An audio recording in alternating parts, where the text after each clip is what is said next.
All right, so this is my third take on this, but it's okay. Let me go to the box first. So this is the Premier Series, another addition to the Premier Series, but done by Zondervan. New American Standard Bible. It is the 95 edition.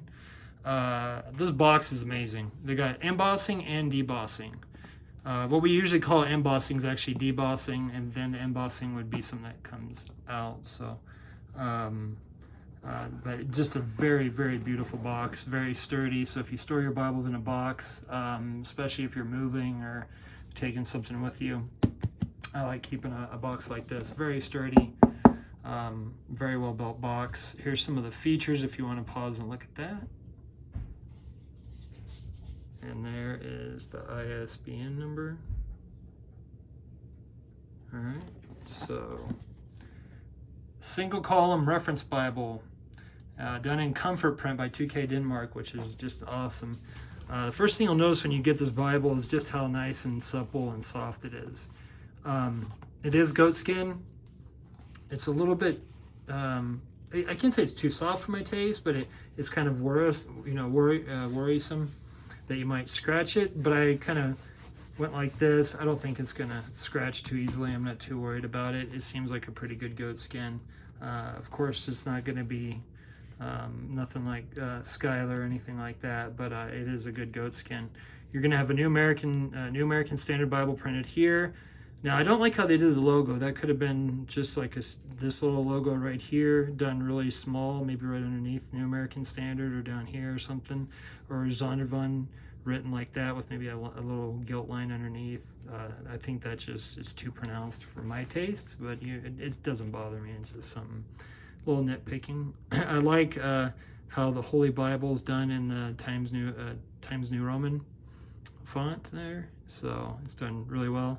It doesn't feel like it's in there, if you know what I mean. It's not like they stamp it and then put the gold. Well, down here it does. Maybe it was just lightly done, but it's not bad. It's not bad.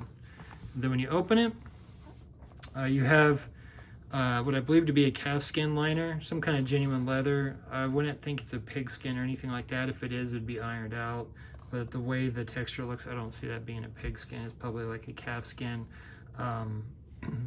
I actually have some, let me grab something real quick. Let's see, I got a bunch of leather over here. If you guys don't know, started rebinding Bibles and I'm building up stock. I got some lambskin. What it reminds me of the most is this right here, this lambskin. If you can see that texture.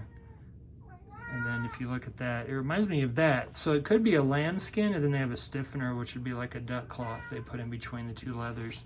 So it's similar to that. Not as soft as this, though. Not for sure not as soft as the leather I use for lining Bibles. Although I do use pigskin every once in a while if you want a really sturdy Bible, especially on a big study Bible. This does have, of course, it's Smythe sewn. You do have your red under gold. You got your side column references, and you also have your alternative translation for as more maybe literal translation. They have stripped quite a few of those away, which is kind of weird to do that to the NASB. So I'd have to, give them a couple points off on that one. They should have kept every single note when it came to that. Now, on the other hand, though, it does give you more space, and you do have a 1-inch wide margin on both sides. So you can actually, put your own translation work if you're familiar with the original languages, and you don't even have to be that familiar, as long as you have a good source to go by when you're properly looking at the text and listening to my cat meow. But anyways, so you do have the red under gold. It's done probably like a one spray, but it's a nice dark red. It's just not a lot of it, so it doesn't flush it out too much. I like that. It's really nicely done. You'll notice here, see if I can zoom in on here. Oh, I can. It's iPhone. I just got an iPhone 11 yesterday, so it was a promotion deal because I have an iPad Pro, and then I got this like watch as a whole promotion thing. So I just went for it because I'm doing my Crafted Word bookbinding all through Apple products. They seem to be more secure than using a PC, and I want people to feel safe when dealing with that stuff. So let me get that to focus. Okay, so you have a black letter text all the way through. It's verse by verse. I noticed that it does go in the gutter a little bit, but of course, anybody that has used the Bible for a while, you know that will just that'll come out more and more, especially when it's just broken, because I have not broken this Bible. Moving over here. Let me go ahead and get to some subject headings so I can show you. So when you're dealing with a chapter or subject heading, it's going to be in that nice dark red. And then when you're dealing with the top headings, the page number, and the psalm, it's at the end of that page, which is Psalm 69, is going to be in red. When you're dealing with a cross-reference, to find that reference, you'll find it in red, then you'll find the cross-references in black. But like I said, throughout the Bible, it is a black letter text. I absolutely like that because I'm not big on, let me see if I can zoom out here. And I'm not big on red letter Bibles. So you do have that. You also have Overcast Stitching. Let me see if I can find that for you. I can't find it right away. I've been there a couple times. Oh, there it is. So you can see here, let me just bring it up to the camera rather than trying to focus it all the time.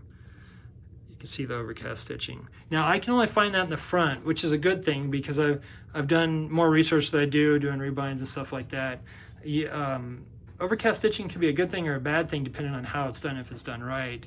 But when it's just in the front, it's not putting too much tension in the back, because you have all those maps. So that's kind of like their reinforcement would be all those maps that are in the back. You'll see here in a second.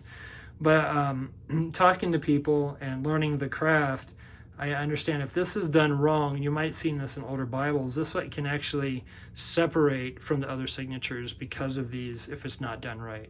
Seems like they did it right though, so I'm not too worried about it. So like I said, it's black letter text all the way through. You do have the two-tone colors. You got Revelation. Right after Revelation, you have actually some stuff I don't think I've seen in NASB. Say that 1,000 times. Let's see here. And you know what? I could focus a little bit more. There we go. I'll go a little bit closer and bring this up. You have the miracles of Jesus. You have the parables of Jesus. You have perspectives from the Bible. You have prayers of the Bible. Then you have, this is what the last thing you're going to have as far as helps besides the map, dictionary, concordance, and thesaurus.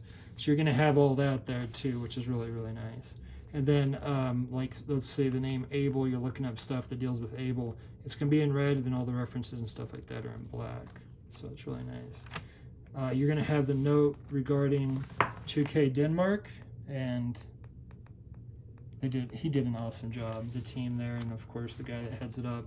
I mean, this is my favorite typeset thus far. It reads, how can I say it? It looks like, it looks how the NASB reads.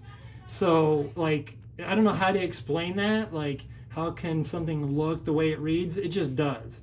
And I really like it. It's just a solid font. I really, really like it. It's probably my favorite. That and the Net Bible that 2K Denmark did for the Net Bible. You got 8 pages of maps. They can get rid of the gloss. Gloss gets ugly after a while, but it's not a big deal for me, but I know it is for other people. And I do think it looks nicer when it's on regular cardstock rather than shiny.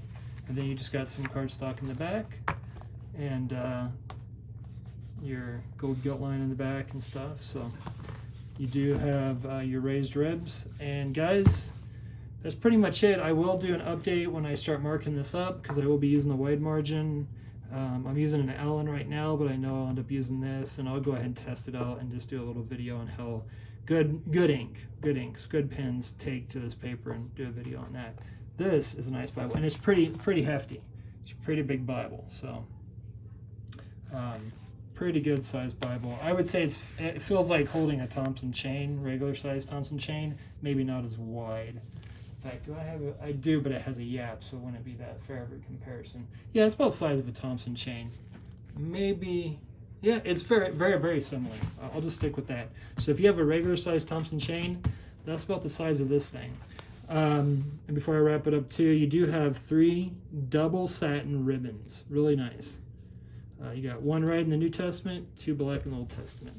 All right, guys, I try to make it under 10 minutes. I think I'm about to hit that, so good day, and God bless.